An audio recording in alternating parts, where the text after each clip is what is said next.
그렇지 않습니다. 그걸 잘 봐야 되는 이유가 뭐냐면 네.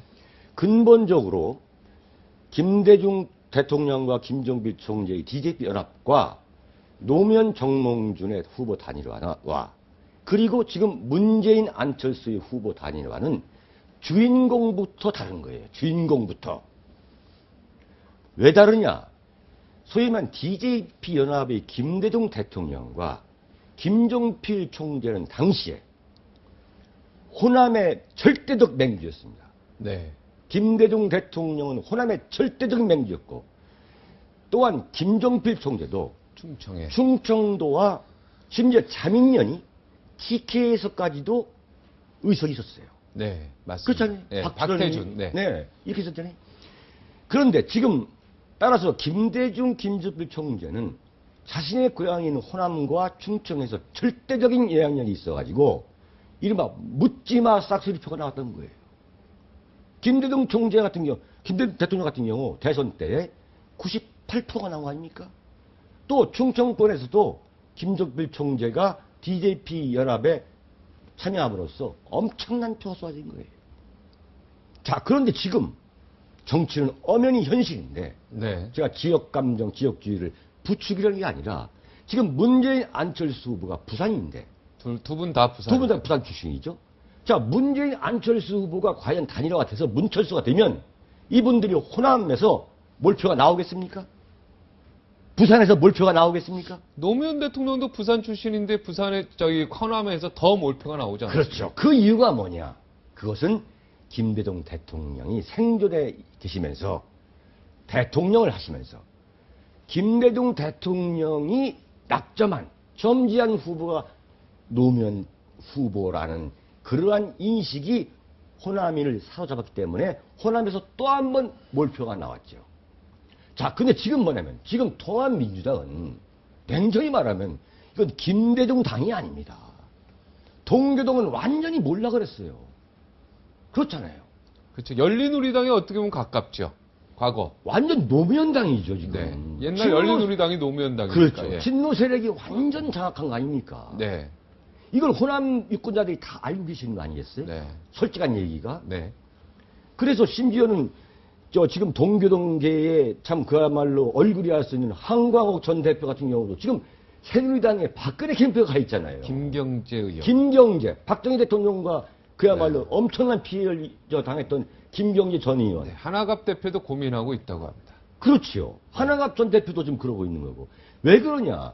저는 민주당이 완전히 과거 이 민주당, 소위 민주당의 역사를 이어받은 민주당이 아니라 열린 우리당의 후신, 네. 열린 우리당이 신장개혁했다고 하는 옛 동교동계 주장은 저는 공감하는 바입니다. 네. 자, 그런데 호남에서 호남인들이 과연 문재인, 안철수, 문재인, 문철수 단일 후보한테 몰표를 준다? 그리고 부산에서 아무리 부산 출신이지만 부산에서 몰표가 나온다? 물론 표는 많이 나올 거예요. 그러나 이것을 제가 당연하게 넣었다 보는 거고. 네. 그 당시에 또 이인재라는 변수가 나와서 보수 우파를 또 가져갔지 않습니까? 그렇죠. 소위 말한 DJP 연합이 DJ와 JP가 합쳤기 때문에 성공한 거다 이렇게 보는 건데 그건 과거를 다 잊어버린 얘기예요. 보수가 분열해서 분열한 거죠. 거기서 김대중 대통령의 대선 승리의 1등 공신은 누구냐? 그건 한나라당을 깨고 탈영한 이인재 후보입니다. 이인재 후보가 500만 표를 얻었는데 대단한 거. 그렇죠. 그 중에 100만 표만 저쪽으로 가도 됐죠. 이건 선거지 진 거예요. 38만 표 차이 났습니다. 38만 표 차이 아닙니까? 네. 자, 그런데 이인재 후보가 한나라당에서 나와가지고 김대중 후보의 페이스메이커를 한 거예요. 끝까지. 네.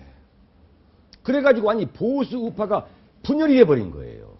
기존 전통적 보수 우파 지지층이 말이죠. 그리고 나서 이인재 후보는 민주당에 나중에 들어갔죠. 대선 끝나고 나서 민주당에 이제 들어간 거죠. 네. 그건 분명히 말하면 어떻게 보면 김대중 대통령이 대통령 되는데 페이스메이커를 했는데 페이스메이커가 정확히 한국말로 지금 공헌이자. 그냥 페이스메이커입니다. 이번에 마라톤 할 때 네. 끝까지 뛰어주고 네. 그냥 사라져버리는 네. 그런 게 이제 페이스메이커 아, 아니겠습니까?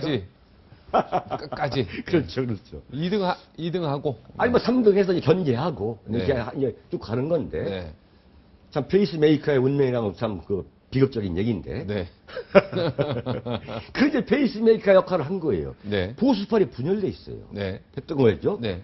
그러나 지금은 뭐냐면 박근혜 후보를 깨고 비수를 던지면서 뛰어나가서 500만 표를 박근혜가 후보가 갖고 있는 그 지지표에서 500만 표를 가져올 인물이 없잖아요. 새누리당에. 그렇지 않습니까? 지금 뭐 이재호 의원은 저렇게 목리를 부리고 있지만 뭐 정몽준 후보다 누가 다 들어와 있지 않습니까? 나간 사람은 없죠. 없죠. 네. 그렇기 때문에 이건 김성식 의원. 근본적으로 네. DJP 연합 당시의 환경과 다르다. 왜 그러냐? 새누리당에는 제2의 이인재가 없기 때문이다. 저는 이렇게 보는 거예요. 네. 자, 세 번째 또 뭐냐? DJP 연합을 했는데도 불구하고 이해창 후보의 지지도가 오르니까 김대중 대통령이 어떻게 했느냐? 경북 포항 출신의 박태준 회장을 영입한 거예요. 기억나잖아요. 나죠. 총리까지 하셨죠. 그분. 그래서 DJP 연합이 성공한 거지. 자, 근데 박태준 회장은 누구냐? 박정희 대통령이 군사혁명 일으켰을 때의 비서실장이었고, 네. 평생 기업인으로서 사실 보수 우파의 그 뭐랍니까? 원조 아닙니까? 네. 이 보수 우파의 원조 되시는 분이 그야말로 평생 동안 자기가 비판했던 뭐 김조필 총리도 마찬가지죠. 네. 평생 동안 뭐 어쩌고 했던 XX를 했던 김대중 대통령하고 같이 연합을 한 거예요. 네. 그러니까 보수 우파층이 완전히 혼란을 일으킨 거예요. 네. 야, 김대중 후보가 뭐 사상적으로 의심이 뭐 아니네. 그럼 심지어는 뭐 보안사 사령관 했던 강창성 보안대 사령관. 네. 그러면 공산당 잡는데 앞장섰던 강창성 의원까지도 유신당에 데려다니면서 네. 김대중 후보가 있잖아요. 이거 보세요, 이거 보세요. 내가 과연 뭐 이 사상적으로 의심이 있습니까? 뭐 박정희 대통령 때 보안대 사령관이 나를 지금 지지하고 따르 그렇게 했던 거 아니에요. 네. 그래서 이제 박태준 회장이 소위 말 TK 출신인데 네. 합류를 하면서 두 가지 효과를 줍니다. 두 가지를 완전히 이해창 후보한테 치명타를 입히는데 그게 뭐냐? TK라는 것은 이해창 후보의 아성이었어요. 정말 대구에 내려가면 뭐 정말 구름같이 물러져 줬다. 그렇죠? 거기에 치명타를 준 거예요. 소위 말 이해창 후보가 TK의 아성이었는데 TK 아성을 김대중 총재가 깬 거예요. 네. 그래서 거기서 14%가 나왔어요. 김대중 거기서 갉아먹은 거죠. 갉아먹은 거죠. 예, 14%. 4%. 10% 두 자릿수 넘기가 이게 그게 힘듭니다. 그게 호남에서 TK 에서 영남에서 호남 쉽지 않죠. 어렵죠. 지금 박근혜 후보도 호남에서 두 자리가 나오냐 안 나느냐 가지고 지금 문제가 되는 거 아닙니까? 자, 그랬는데 네. 그때 이제 소위 말하는 뭐냐면 보수 우파층이 완전히 머리가 혼란이 온 게 뭐냐면 김대중 후보 네. 보수의 상징이라는 뭐 골프 칠 때 자기는 뭐 때려도 볼이 오른쪽 나간다는 거 아니에요? 네. 네, 그 양반이 그러잖아요. JP입니까? JP가. 예. 일단 골수 원조. 후기 안 나고 우파랑, 무조건 예, 하여간 무조건 오른쪽으로 오른쪽 간다. 나간다는 거예요. 네.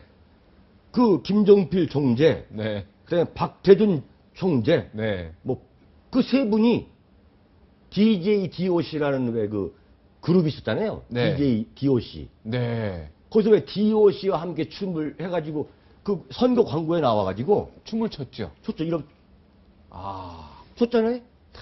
바꿔봐요, 룰루룰루 했잖아요. 네. 근본 원인은 뭐냐면 DJP 연합이 성공한 것은 뭐냐면 김정필이라는 보수, 그 다음에 이인재라는 보수 진영에 있던 사람, 박태준, 이 세 분이 DJP 연합에 엄청난 공을 한 거예요.